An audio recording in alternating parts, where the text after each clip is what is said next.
Friday, August 16, 2019.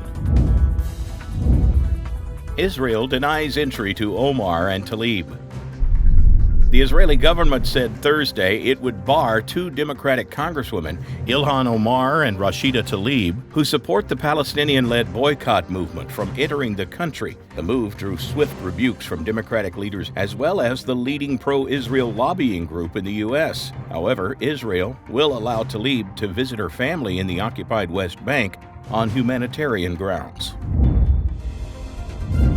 Israel's decision to block two American congresswomen from entering the country drew widespread criticism in Washington, with some Democrats warning the move threatened to erode U.S. support for its longtime ally.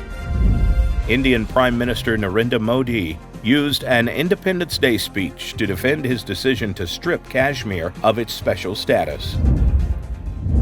North Korea rejects South Korea Moon's dialogue pledge. North Korea said today it will never sit down with South Korea for talks again, rejecting a vow by the South's President Moon Jae-in to pursue dialogue with Pyongyang. The North has protested joint military drills conducted by South Korea and the United States, which kicked off last week, calling them a rehearsal for war. A North Korean spokesman repeated criticism that the joint U.S.-South Korea drills were a sign of Seoul's hostility against the North. The number of migrants detained by Immigration and Customs Enforcement in the Deep South has quadrupled in the past year. A correctional officer was suspended Thursday, a day after a truck drove into protesters outside a Rhode Island facility that houses ICE detainees.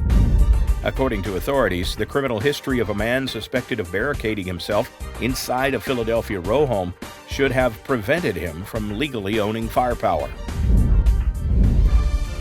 Trump eyes Greenland as a new real estate purchase. President Trump made his name on the world's most famous island. Now he wants to buy the world's biggest. Trump has repeatedly expressed interest in buying the ice-covered autonomous Danish territory between the North Atlantic and Arctic Oceans. The president has asked advisors whether the U.S. can acquire Greenland, some saying it was a good economic play, while others dismissed it as a fleeting fascination. It's unclear how the U.S. would go about acquiring Greenland, even if the effort were serious. Police arrested two teens in connection to a string of attacks on Hasidic Jewish men in Brooklyn. Representative Alexandria Ocasio-Cortez says ex-Assemblyman Dov Hikien's lawsuit against her for blocking him on Twitter is bogus because the account in question is personal. Governor Andrew Cuomo on Thursday proposed a new state law to specifically penalize domestic terrorism.